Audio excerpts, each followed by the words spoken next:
सुप्रभात विद्यार्थी मित्रो.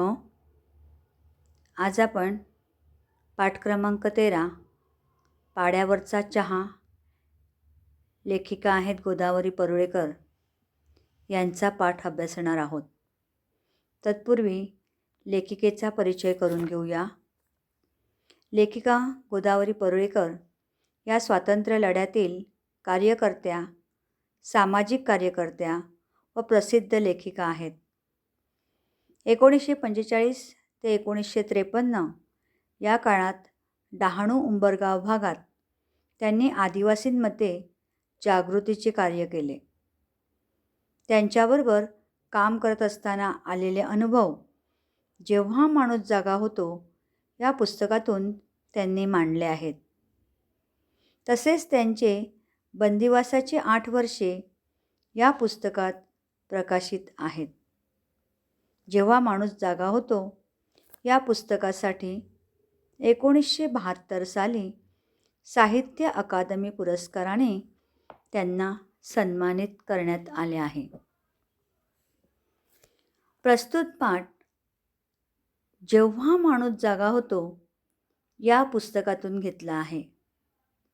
निसर्गाच्या सानिध्यात राहणाऱ्या वारली समाजाच्या त्या काळातील कष्टमय खडतर जीवनाचे चित्रण या पाठात लेखिकेने केलेले आहे.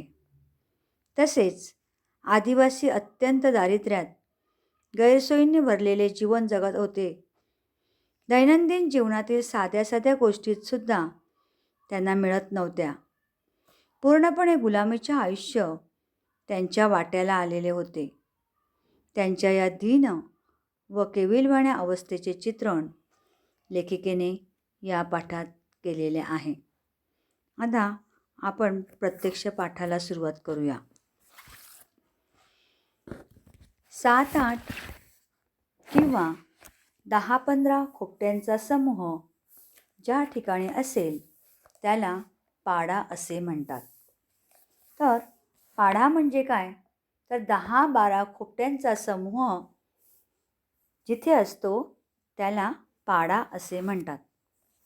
असे 5-7 अगर जास्तीत जास्त 10 क्वचित 15 पाडे मिळून एक गाव होते. विद्यार्थी मित्रो, आपण ज्या ठिकाणी राहतो तिकडे मोठ्या मोठ्या बिल्डिंग असतात, घरं असतात, बंगले असतात. आपण एका बिल्डिंगमध्ये जवळजवळ 100-200 कुटुंब एकत्र राहतो.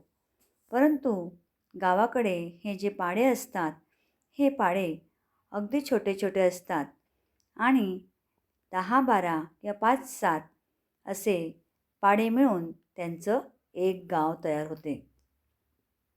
एक पाडा दुसऱ्या पाड्यापासून अर्धा मैल, काही ठिकाणी 2-3 मैल अंतरावर वसलेला असतो. आता मैल हे अंतर मोजण्याचं साधन आहे. तेव्हा हे जे पाडे असतात हे पाडे 5-6, 10-12 अशी घरं मिळून एक पाडा. मग दुसरा पाडा हा अर्धा मैल, 2-3 मैल असा अंतरावर असतो. आपण गावाकडे गेलो की गावामध्ये सुद्धा की थोडी 4-5 घरं, मग थोड्या अंतरावर अजून 4-5 घरं असा गाव बनलेला असतो. त्याप्रमाणे आदिवासी लोकांचे हे पाडे असतात. एका गावातल्या साऱ्या पाड्यांना भेट द्यायची म्हणजे 5-6 मैलांचा फेरफटका करावा लागतो. तर या ठिकाणी लेखिका असं म्हणतात की एका गावात जायचं म्हटलं तर फेरफटका मारायचा म्हटलं तर हे 5-6 असे पाडे मिळून जवळजवळ 5 ते 6 मैलांचा फेरफटका लेखिका म्हणते मारावा लागतो. साधारण उंचावट्यावर झाडांचा आश्रय घेऊन सावलीला हे पाडे असतात. हे पाडे कुठे असतात? तर ज्या ठिकाणी झाडांचा उंचवटे असतात या उंचवट्यावरती हे पाडे बांधलेले असतात.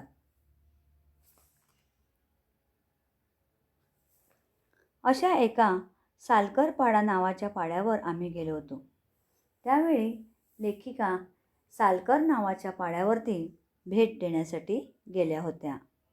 तेथे कारव्यांच्या किंवा बांबूंच्या काठ्यांच्या भिंती करून त्या शेणामातीने सारवून तयार केलेली खोपटी आमच्या स्वागतासाठी हजर होती. खोपटी म्हणजे झोपडी. आता त्या ठिकाणी ज्या गावामध्ये लेखिका गेल्या होत्या त्या लेखिकांना त्या ठिकाणी खोपटी पाहायला मिळाली. आता खोपटी म्हणजे काय? तर खोपटी कशी तयार करतात? तर कारव्या किंवा कामट्या एकमेकांना जोडून त्यांची भिंत तयार करतात. या भिंती शेणामातीने सारवतात व खोपट्यांची मेढी, चौकटीची लाकडे व इतर 4-6 वासे वापरलेले असतात. काही खोपट्यांना तर एवढेही लाकूड नसते. छप्पर तर अगदी सामान्य असते. पावसापासून रक्षण करण्यासाठी पेंडा किंवा पळसाची पाने घरांवर घालतात. कौलं तर त्यांच्या घराला नसतातच. आता पेंडा म्हणजे जे आपण भाताची शेती करतो. भाताची शेती केल्यानंतर, कापणी केल्यानंतर आपण भात काढून घेतल्यानंतर जे त्याचं गवत उरते त्याला पेंढा असं म्हणतात. तर अशा प्रकारे या लोकांची घरं असतात. वारल्यांच्या घरांना लाकूड फारच कमी वापरतात. ही घरं खूप ठेणगी असतात. ठेणगी म्हणजे बुटकी असतात. आत जायचे म्हटले तरी वाकून जावे लागते. त्यांच्या घरांना दरवाजेच नसतात. तर खोपटेला ह्या खोपट्यांना किंवा ह्या झोपड्यांना मध्ये प्रवेश करायचा असेल तर त्यांना वाकून जावे लागते. आमचा एक कार्यकर्ता लक्ष्मण सापट याचे घर असेच होते. त्यापैकी त्याच पाड्यातला त्यांचा एक कार्यकर्ता होता. त्याचं घरसुद्धा असंच होतं की घरात शिरताना त्यांना वाकून जावं लागायचं. मला नेहमी अगदी जपून आत बाहेर करावे लागे, कारण आपल्याला उभं राहून जायची सवय असते. आणि मग आपण उभं राहून गेल्यानंतर आपल्याला काय वाटतं, आपल्याला पटकन भान राहत नाही आणि मग आपण काय करतो, तर उभ्याने गेलं तर आपल्याला डोक्याला लागण्याची काय असते, शक्यता असते. म्हणून लेखिका म्हणते की मला जाण्यासाठी आतबाहेर करताना खूप काळजी घ्यावी लागत असे. बहुतेक घरं ही एक दालनीच असत. आता एक दालनी म्हणजे काय, तर आपल्या घरांना जसे खोल्या असतात, किचन असते, बेडरूम असते, बाथरूम असते, टॉयलेट असते, तर तसं नसते. तर ह्यांची घरं एक दालन असलेली म्हणजे एकच खोली असलेली असतात. एकच दार. कुठल्याही कारव्या अगर कामट्या मोडल्या की खिडकी तयार. आता कधी त्यांना गरम झालं तर ते काय करणार की त्यांना खिडकीच नाही आहे घराला. मग 2-3 कामट्या किंवा कारव्या तोडल्या की त्यांची खिडकी तयार होते. पावसापासून संरक्षण म्हणून घरांवर पेंढा तर काहींवर पळसाची पाने घालतात. आता अशा ह्या घरांवरती पावसाचं पाणी आत शिरू नये म्हणून ते काय करतात, तर त्यावर पेंडा किंवा पळसाची पानं घालतात. कौलारू घरे क्वचितच दिसत असतात. वारल्यांच्या घरात रक्षण करण्याची गरज भासावी असे काहीच नसल्यामुळे ढकलली तरी कोसळून पडतील अशीच ती खोपटी होती. कारण त्यांच्या घरामध्ये मौल्यवान अशा वस्तू कोणत्याच नाही आहेत. तेव्हा त्यांची जी घरं आहेत ही घरं अगदीच तकलादू आहेत की जी धक्का मारला तरी कोसळून पडतील अशी त्यांची खोपटी म्हणजे झोपड्या असत. खोपट्यांच्या भोवताली सुमारे 6 ते 9 इंच उंचीचा कडेला दगड लावून केलेला सारवलेला ओटा असे. आता या ठिकाणी लेखिका म्हणतायत की त्यांच्या घरामध्ये जो सारवलेला ओटा जो आहे तो वारल्यांच्या घराभोवती घराला लागून 6 ते 9 इंच उंचीची एक ओटी असते. ते सारवतात आणि बसण्यासाठी याचा ते वापर करतात, उपयोग करतात. आजही आपण गावाकडे गेलात, कोकणात गेलात तर अशी घरं आपल्याला पाहायला मिळतात. आम्ही एका ओट्यावर जाऊन बसलो. प्रत्येक खोपट्यांच्या पुढे बांबू व कामट्यांची लहान टेबलासारखी माची केली होती. विद्यार्थी मित्र हो, माची म्हणजे वारली लोक बांबू व कामट्या यापासून लहान टेबलासारखी वस्तू तयार करतात. तिला माची असं म्हणतात. ही माची म्हणजे त्यांचं टेबलच असते. आपण अण्णाभाऊ साठेंचा जो पाठ पाहिलेला आहे, त्या पाठामध्ये अण्णाभाऊंची भेट हा जो धडा पाहिला आहे, त्या पाठामध्ये आपण माची हा शब्द अभ्यासलेला आहे. त्यावर पिण्याच्या पाण्याची मडकी होती. त्या टेबलावरती ते आपले पिण्याच्या पाण्याचं मडकं ठेवत असत. खोपट्यांच्या बाहेर लहान लहान खड्डे करून त्यात कोंबड्यासाठी पाणी ओतून ठेवले जात असे. त्यांच्याकडे ह्या पाड्यामध्ये त्यांची संपत्ती म्हणजे तर त्यांचे कोंबड्या, आणि ह्या कोंबड्यांना पाणी पिण्यासाठी काय करतात, तर लहान लहान खड्डे पाण्याने भरून ठेवतात. यामधून त्यांची संवेदनशीलता आपल्याला पाहायला मिळते. आम्ही काही वेळ बसलो तरी माणसांची चाहूल लागेना. लेखिका ज्या वेळेला आपल्या कार्यकर्त्यांसोबत सालकर पाड्यावर गेल्या, त्यावेळेला तिथे सर्व पाड्यातील माणसे ही कामावर गेली होती. त्यामुळे कोणत्याही माणसांची चाहूल त्या ठिकाणी त्यांना लागली नाही. चाहूल लागणे म्हणजे सुगावा लागणे, कोणीतरी येत असल्याचे जाणवणे. पण ह्या ठिकाणी त्यांना कोणाचीही चाहूल लागली नाही. आम्ही तिथे कशाला गेलो होतो, आम्हाला काय हवे होते ते विचारायला सुद्धा कोणी येईना. सर्वसाधारणपणे आपण जिथे राहतो तिथे अपरिचित एखादी व्यक्ती आली तर आजूबाजूचे लोक त्यांना विचारतात, तुम्ही कशासाठी आले आहात, तुम्हाला कोण हवं आहे. परंतु त्यांच्याकडे तसं महत्त्वाचं काही नसल्यामुळे, मौल्यवान अशा कोणत्याच वस्तू नसल्यामुळे तुम्ही कशासाठी आला आहात, काय करण्यासाठी आलात असं त्यांना कोणीही विचारायला आलं नाही. पाखरांचा चिवचिवाट आणि कोंबड्यांचा फडफडाट सोडला तर सारा शुकशुकाट होता. लेखिका म्हणतात की पक्षी व कोंबडी यांच्यामुळे होणारा आवाज सोडला तर सारा शुकशुकाट होता. कारण एक म्हणजे पाड्यातील सर्व मोठी माणसे वेठीला म्हणजेच कामाला गेली होती, आणि दुसरे म्हणजे आत्यंतिक दारिद्र्यामुळे वस्तीवर मुळी कोणत्याच प्रकारचं चैतन्य, उल्हास, आनंद नव्हता. थोड्या वेळाने आम्ही उठून आजूबाजूला फिरू लागलो. एका ठिकाणी केविलवाणी दिसणारी मुले बसलेली होती. अगदी दयनीय अवस्थेमध्ये बसलेली मुलं त्या ठिकाणी लेखिकेला पाहायला मिळाली. त्यांना सांभाळण्यासाठी घरी राहिलेली 1-2 मुले तेथे शेजारी उभी होती. त्या ठिकाणी प्रत्येक कुटुंबामध्ये किंवा प्रत्येक झोपडीमध्ये 3-4 मुलं असायची.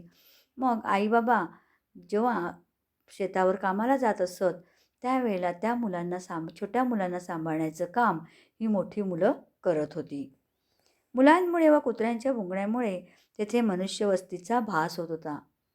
ती मुलं सोडली आणि कुत्र्यांचा आवाज सोडला, कोंबड्यांचा आवाज सोडला तर तेथे दुसरं माणसं राहण्याचं कोणतंच चिन्ह दिसत नव्हतं. मी काही खोपट्यात गेले. तेथे काय दृश्य दिसले. एका बाजूला 3 दगड्यांची चूल, चुलीत व बाहेर ढिगभर राख, सतत चुलीवर ठेवून राब बसलेले एखादे ॲल्युमिनियमचे पातेले. आता या ठिकाणी राप म्हणजे सतत चुलीवर ठेवल्यामुळे धरलेली काजळी. जेव्हा चुलीवर भांडं ठेवलं जातं आणि चुलीमध्ये लाकडं जाळली जातात तेव्हा एक प्रकारची काजळी त्यांच्यावर येते. ते काजळी सतत येऊन जेव्हा भांड्यावरती साचते तेव्हा त्याला राप असं म्हणतात. आता तिकडचं वर्णन, त्या झोपडीमधलं, खोपट्यामधलं वर्णन, ही वस्तुस्थिती त्या ठिकाणी लेखिकेने वर्णन केलेली आहे. 1-2 मडकी, 1-2 तवल्या. तवल्या म्हणजे खापरांची खोलगट तव्यासारखी भांडी. एखाद्या मडक्यात तळाशी 4 भाताचे दाणे, शिंक्यावर 1 आंबील भरलेले मडके, एका तवलीत एखादे हळकुंड, 1-2 कांदे आणि लसणीच्या पाकळ्या, विड्या वळण्यासाठी आणलेली व कुडाला अडकवलेली आपट्याची पाने, 1 फूट 1.5 फूट लांबीचा एका बाजूने बंद असलेल्या बांबूच्या पेराचा तुकडा भिंतीच्या कालव्यांना अडकलेला होता. त्यात तंबाख म्हणजे तंबाखूची पाने आणि तंबाखू ठेवत असत. हा बांबूचा तुकडा म्हणजे जंगलातील बरणीच होती. बघा, अत्यंत दारिद्र्य अवस्थेमध्ये त्या आपण आपलं जीवन जगत होते. त्यांच्याकडे तंबाखू ठेवायला एक बरणीसुद्धा नव्हती, तर बांबूचा एक तुकडा, त्या तुकड्याचा भाग म्हणजे ते खोलगट करून त्यामध्ये ते तंबाखू ठेवून आपल्या बरणीसारखा वापर करत होते. आता तवली म्हणजे तव्यासारखे पण खोलगट असलेले मातीचं भांडं, त्याला तवली असे म्हणतात. तर अशी पूर्ण या परिच्छेदामध्ये त्या झोपडीतील वास्तव वर्णन केलेलं, लेखिकेने वर्णन केलेलं आहे. आम्ही खोपट्यात गेलो, बाहेर आलो. आम्हाला कोणी हटकले नाही म्हणजे विचारलं नाही की तुम्ही कोण, येथे काय करता वगैरे कोणीही विचारलं नाही. ग्लानी म्हणजे आत्यंतिक थकवा, उभे राहता येत नाही इतका कमकुवतपणा, येऊन निपचित पडल्यासारखे. निपचित पडणे म्हणजे शांतपणे पडून राहणे. निपचित पडलेल्या माणसासारखा सारा पाडा निपचित पडला होता, शांत पडला होता. त्या खोपट्यांची ती कळा, ते नांदणारे 18 विश्व दारिद्र्य. 18 विश्व दारिद्र्य म्हणजे आत्यंतिक दारिद्र्य. त्यातच भर म्हणून भयान बकास वातावरण, हे सारे पाहून मी थोडी घाबरलेच. या भयान निर्मनुष्य पाड्यात आता आपल्याला गिळून टाकणार की काय असे वाटू लागले. लेखिकेला भीती वाटली, कारण त्या ठिकाणी असं वास्तव की अगदी स्मशानभूमीसारखी शांतता त्या ठिकाणी होती आणि तेथे मनुष्य असल्याचा कोणताच भास होत नव्हता आणि कोणत्याच प्रकारचं चांगलं वातावरण तिकडे नव्हतं. त्यामुळे लेखकाला थोडी भीतीच वाटली आणि त्यांचं मन हे उदास झालं. एक प्रकारची हुरहुर वाटू लागली, काळजी वाटू लागली. मला वाटले आपण कुठल्या खाईत येऊन पडलेलो आहोत. खाईत पडणे म्हणजे चितेवर पडणे, मृत्यूसारखी परिस्थिती निर्माण होणे. आपण कुठल्या खाईत येऊन पडलो, पुढे काय होणार, आपल्याला माघार घ्यावी लागणार की काय, आपल्याला झेपेल की काय, असे प्रश्न लेखिकेला पडले. कारण लेखिका जे कार्य करायला आली होती ते कार्य तिला पार करायचं होतं. परंतु तिकडची जी अवस्था पाहिली पाड्यावरची, ती पाड्यावरची अवस्था पाहून त्यांचं मन उदास झालं आणि आपण जे काही कार्य करणार आहोत, हे कार्य पूर्ण होईल की नाही ही चिंता त्यांना लागू राहिली. आम्ही सुमारे 3 मैल चालत गेलो होतो. काहीच काम साधले नाही म्हणजे शक्य झालं नाही. आम्ही तर उन्हातानातून परत तेवढीच रपेट करावी लागणार. रपेट करणे म्हणजेच त्रासदायक, कष्टदायक फेरा करणे. या शब्दशः अर्थ असा आहे की फेरफटका मारणे, सहल करणे. आपण जेव्हा सहलीला जातो तेव्हा एखादे रपेट करतो, फेरफटका मारतो. पण या ठिकाणी रपेट या शब्दाचा अर्थ असा आहे की त्रासदायक, कष्टदायक फेरा करणे. उन्हातानातून परत तेवढीच रपेट करावी लागणार होती. मला चहाची फारच सवय होती. पुन्हा संजाण स्टेशन गाठेपर्यंत घोटभर चहासुद्धा मिळणे शक्य नव्हते. कारण संजाण स्टेशनवरून ह्या सालकर पाड्यावरती लेखिका चालत आल्या होत्या. जेव्हा त्या पाड्यावरती आल्या तेव्हा त्या ठिकाणची अवस्था इतकी वाईट होती की या ठिकाणी चहासुद्धा मिळण्याची त्यांना शक्यता नव्हती. आणि लेखिकेला चहाची इतकी आवड होती की आता पुन्हा संजाण स्टेशनवर चहा प्यायला जावं लागणार की काय असं त्यांना वाटू लागलं. माझा जीव अगदी रडकुंडीला आला. रडकुंडीला म्हणजे काय, तर त्रासामुळे किंवा दुःखामुळे रडण्याची वेळ येणे. रडकुंडीला आला. ध्येयावरील निष्ठा व गरीब लोकांबद्दलची तळमळ अविचल असल्यामुळे मी स्वतःला सावरून घेऊ शकले. परंतु माझं जे काही ध्येय होतं, माझं जे काही उद्दिष्ट होतं, ते मला सफल करायचं होतं आणि त्यामुळे त्यांनी स्वतःला सावरून घेतलं. कोणीतरी वयस्क माणूस केव्हा तरी भेटेलच, तेव्हा पाहू काय करायचे ते, असा विचार करून कॉम्रेड दळवींनी खजुरीच्या झाडाच्या 2 खजुऱ्या गोळा करून आणल्या होत्या. त्या चघळत एका ओट्यावरती आम्ही बसलो. तर हे खजुरी म्हणजे खजुरीच्या झाडाची फळं.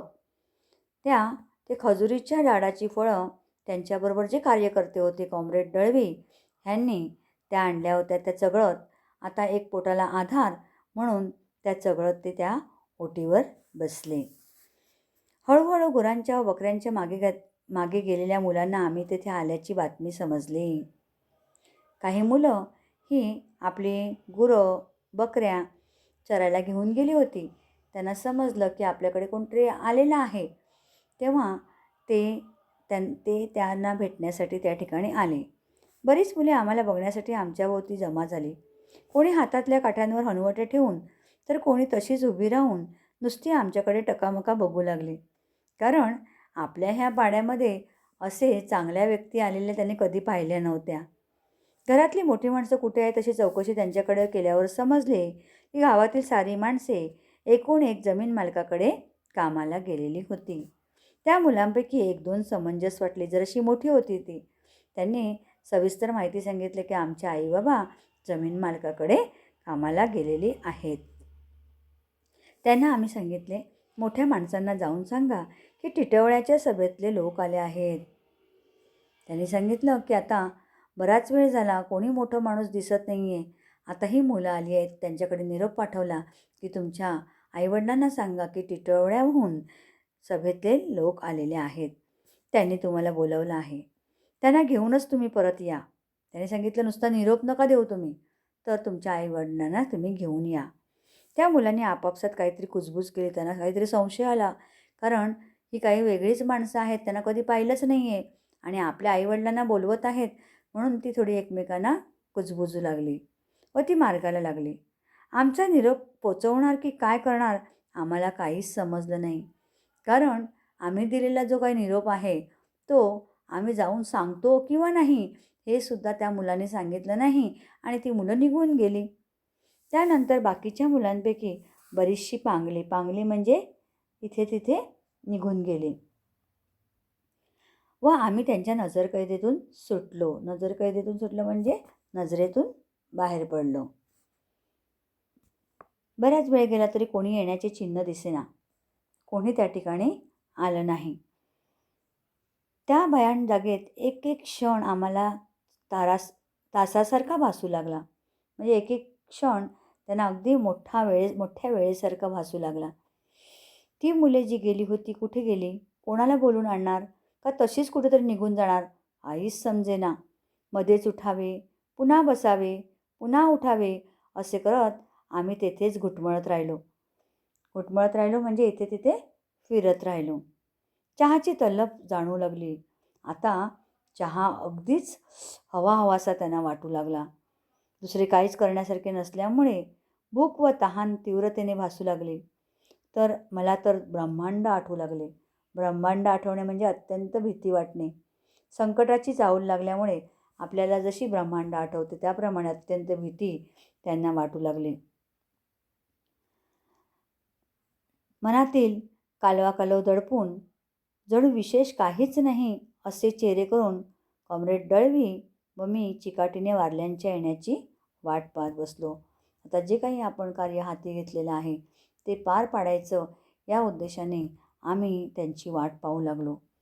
कंटाळून नाईलाजाने आम्ही परत जाण्याचा विचार करत होतो. तेवढ्यात आम्ही पाठवलेली मुले व त्यांच्या मागोमाग 2-3 वारली येताना दिसले. त्यांना येताना पाहिले तेव्हा माझ्या जीवात जीव आला. जीवात जीव येणे म्हणजे चिंतामुक्त झाल्यासारखे झाल्याने बरे वाटणे. त्यांना लवकर येता आले नाही, कारण मुकादम त्यांना कामावरून जाऊ देईनात. म्हणजे जे जमीन मालकांकडे गेले होते ते मुकादम त्यांना पाठवून देत नव्हते. टिटवाळा परिषदेतील लोक आले आहेत हे कळल्यामुळे मुकादमाशी थोडा तंटा करून ते आले होते. तंटा करणे, भांडण करणे. त्यांच्या चेहऱ्यावर कोणतीच भावना दिसत नव्हती. ते जरी आले होते तर त्यांच्या चेहऱ्यावर कोणत्याच प्रकारचे भाव दिसत नव्हते. ते अगदी निर्विकार दिसत होते. कोणत्याही प्रकारची भावना चेहऱ्यांवर नसल्यामुळे ते निर्विकार दिसत होते. आमच्याजवळ आल्यावर त्यांनी त्यांच्या पद्धतीने म्हणजेच डाव्या हाताच्या तळव्यावर उजव्या हाताचे कोपरे ठेवून तो नाकापर्यंत उभा धरून नमस्कार केला. नमस्कार करण्याची त्यांची ही पद्धती आहे.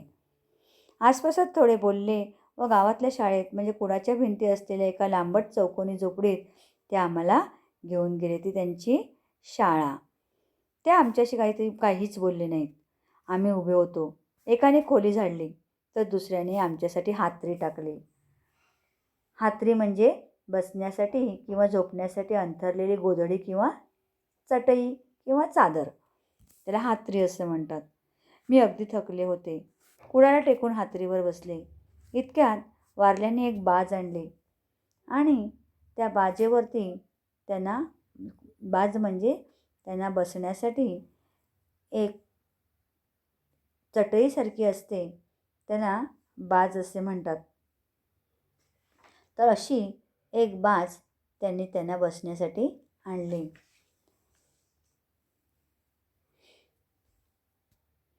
मी झोपडीबाहेर झाडाखाली बाज टाकण्यास सांगितले. गावातील निदान प्रमुख मंडळीने बोलून आणण्यास सांगितले. पण हे वारली लवकरात लवकर जमणे शक्य नव्हते. सारे वारली जागोजाग वेठीला गेलेले होते. वेठीला म्हणजेच कामाला. त्यांनी वर्दी पोचवणे, सूचना देणे. जमा होईपर्यंत दुपार उलटून जाईल असा अंदाज होता. जे 10-15 जण जमले होते ते हळूहळू कुडाशी ओळीने बसले. मंडळी जमेपर्यंत काम होणार नाही हे त्यांना माहिती होते. आमच्याशी काय बोलावे ते त्यांना सुचेना. सारेजण जमेपर्यंत वेळ कसा घालवावा हे आमच्यापुढे प्रश्नच होता. एक जण जमत होते, पण कोण कोणाशी काहीच बोलत नव्हतं. त्यामुळे आता ह्या लोकांबरोबर काय बोलायचं हा प्रश्न लेखिकेला पडला. कॉम्रेड दळवी व मी आपापसात बोलत होतो. थोड्या चहा मिळाला तर प्रयत्न करून पाहावा म्हणून मी त्यांच्यापैकी एकाला प्रश्न केला. दादू, थोडा चहा मिळेल का? सोय होईल का? चहाचे साधन त्यांच्याजवळ काहीच नव्हते. ते विचारात पडले.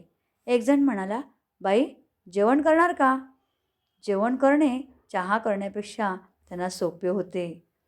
कारण चहा करण्यासाठी लागणारं साखर, दूध आणि चहा पावडर हे त्यांच्याकडे उपलब्ध नव्हतं. त्यांच्याबरोबर त्यांच्याच जेवणातले आम्हाला चालेल वगैरे आम्ही त्यांना सांगितले. बाई, आम्ही गरीब माणसं, या जंगलात काय मिळणार? एवढे बोलून ते आपल्या कामाला लागले. मला वाटले चहा काही मिळणार नाही, जेवण मिळणार. पण त्यांनी जेवण व चहा दोन्हीच्या तयारीला सुरुवात केली. चहा करायचा म्हणजे त्यांच्यापुढे प्रश्नच होता. त्यांच्याकडे साखर नव्हती. त्यांना जरूर लागत नसे. कोणाकडे चहाची पावडर नव्हती. गावात गाय नाही, म्हैस नाही, त्यामुळे दुधाचा थेंब मिळणे कठीण. ते आपापसात बोलू लागले आणि ती चर्चा लेखिकेने ऐकले. पहिला वारली, चहा कसा करायचा? काय र? बघा विद्यार्थी मित्र हो, चहा की जो आपल्याला सर्व सकाळी उठल्यानंतर पहिल्यांदा आपण चहा घेतल्याशिवाय घरातनं बाहेर पडत नाही, तो चहा कसा बनवायचा हे सुद्धा ह्या लोकांना माहीत नाही. इतकी दयनीय बिकट परिस्थिती त्यांच्या वाट्याला आलेली आहे. दुसरा वारली, चहा होय, सोय होल, पण साखर कुठं गवसल? त्या ठिकाणी साखरसुद्धा नाही आहे. तिसरा वारली, आपल्या पायी नाही, पण पाटलाकडे थोडी खांड हवी.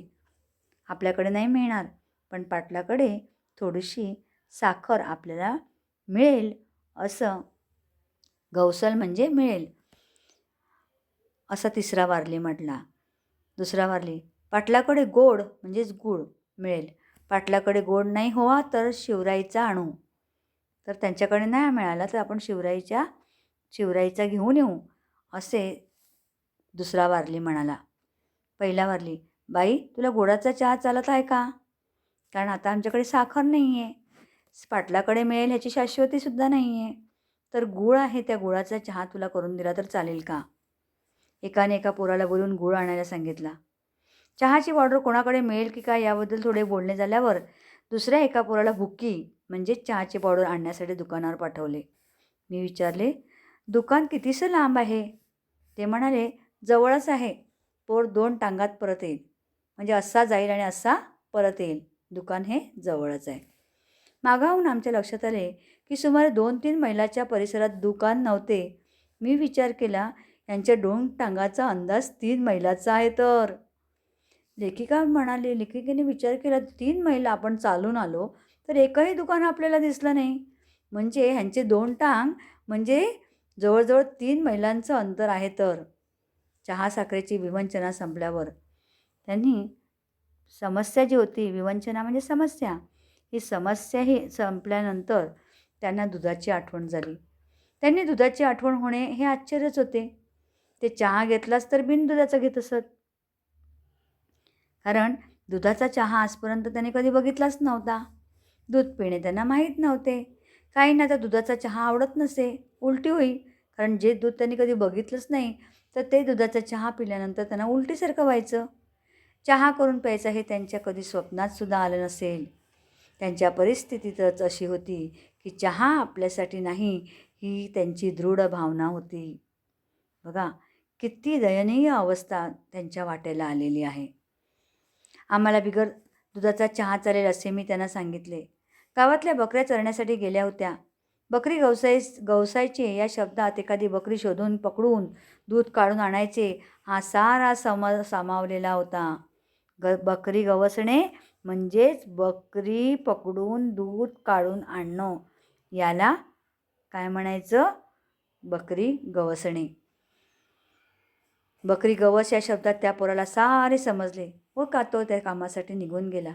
चहाची व्यवस्था झाल्यावर ते जेवणाच्या खटपटीला लागले. म्हणजे जेवण बनवण्याच्या तयारीला ते लोक चहानंतर लागले. जेवण म्हणजे त्यांची ती खटपटच होती. सारी जमवाजमव होऊन चहा तयार होण्यास बराच वेळ लागणार हे ओळखून मी शाळेच्या बाहेर झाडाखाली बाजेवर जाऊन बसलो. ती जी खाट आहे त्या खाटेवर जाऊन, या चित्रामध्ये आपल्याला दाखवलेली आहेत की गोदावरी परुळेकर लेखिका ह्या त्या खाटेवरती 4 पायांची जी खाट आहे त्या 4 पायांच्या खाटेवरती त्या जाऊन बसलेल्या आहेत. कॉम्रेड दळवी झाडाखाली हातरी पसरून निजले. कारण बराच वेळ ते थकलेले होते आणि त्यामुळे आणि भूक देखील लागलेली होती.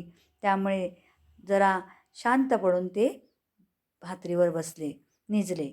आम्ही दोघे अतिशय थकलो होतो. झाडाखाली गार वाऱ्याच्या झुळकीमुळे आम्हाला ताबडतोब झोपसुद्धा लागली. एकतर थकलेले आहेत आणि भूकसुद्धा लागलेली आहे, परंतु गार वाऱ्याच्या झुळकीमुळे त्यांना झोप लागली. एका पळसाच्या पानावर गूळ, एकावरती चहाच्या बुक्कीची पुडी, स्वच्छ भरलेले एक मडके आणि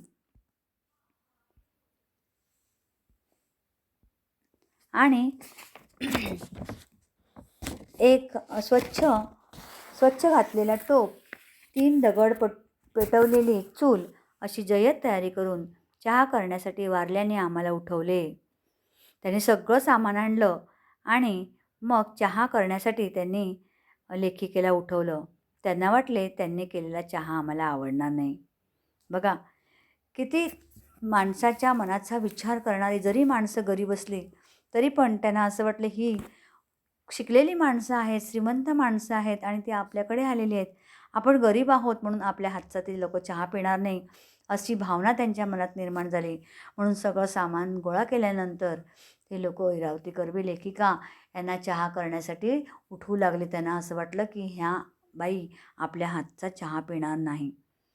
त्यांनी केलेला चहा आम्ही घेऊ असे सांगितल्यावर त्यांना जरा बरं वाटलं व एक प्रमुख वारली चहा तयार करण्यासाठी चुलीपुढे सरसावणे, पुढे घेणे, पुढे जाणे. काही वारली त्याच्या भोवती बसले. त्यांनी गळवट पातेले भरून, आता या ठिकाणी गळवट म्हणजे जवळजवळ काठापर्यंत भरलेले असं पाण्याने भरलेलं असं पातेलं त्यांनी घेतला आणि ते त्याने चुलीवर ठेवले.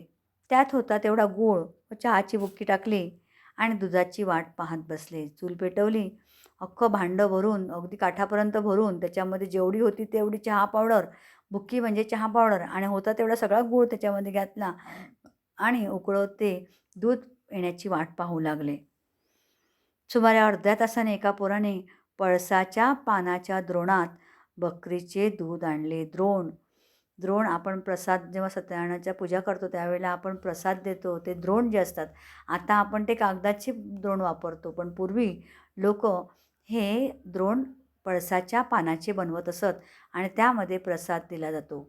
आजही बऱ्याच ठिकाणी जर तुम्ही साईबाबाच्या मंदिरात वगैरे गेलात तेव्हा जिकडे भंडारा असतो त्या ठिकाणी अशा द्रोणामध्ये आपल्याला प्रसाद दिला जातो. हे द्रोण तुम्ही पाहिले असतीलच.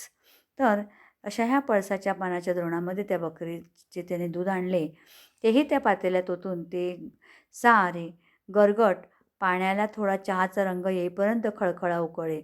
जेवढं आणलेलं तेवढं सगळं दूध त्या पातेल्यात टाकून अजून थोडासा चहाला रंग येईपर्यंत त्याने उकळवत ठेवलं. सगळ्यांच्या अगोदर पाहुण्यांना चहा द्यावा म्हणून प्रथम 2 लहान लहान पितळ्यात चहा त्यांनी ओतला. पितळी म्हणजे लहान ताटली. पाहुण्यांना पहिला चहा द्यायला पाहिजे म्हणून त्याने छोट्या छोट्या 2 पातेल हे घेतल्या ताटल्या आणि कारण त्यांच्याकडे कपबशीसुद्धा नाही आहे.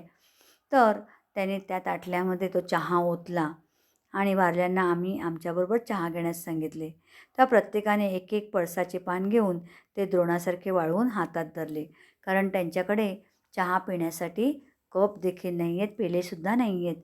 म्हणून त्यांनी त्या पळसाच्या पाण्याचे द्रोण बनवले आणि त्या द्रोणामध्ये त्यांनी लेखिकेसोबत चहा पिण्यास सुरुवात केली. चहा करणाऱ्याने प्रत्येकाच्या द्रोणामध्ये गोटगोट चहा ओतला. गोटगोट म्हणजे अगदी थोडासा. अशा प्रकारे आम्हा 10-15 माणसांची चहा पार्टी सर्वांच्या एकत्र येण्यामुळे मोठ्या आनंदात पार पडली. तर अशा प्रकारे हा पाड्यावरचा चहाचा अनुभव लेखिका गोदावरी परुळेकर यांनी आपल्याला या पाठामध्ये सांगितलेला आहे. तर अशा प्रकारे हा पाठ या ठिकाणी पूर्ण झालेला आहे. विद्यार्थी मित्र हो, तुम्ही जी PDF पाठवत आहे ही PDF आपल्या वहीत लिहून घ्यायची आहे आणि पुन्हा जर समजला नसेल तर पाठ पुन्हा व्हिडिओ पुन्हा ऐकायचा आहे. धन्यवाद.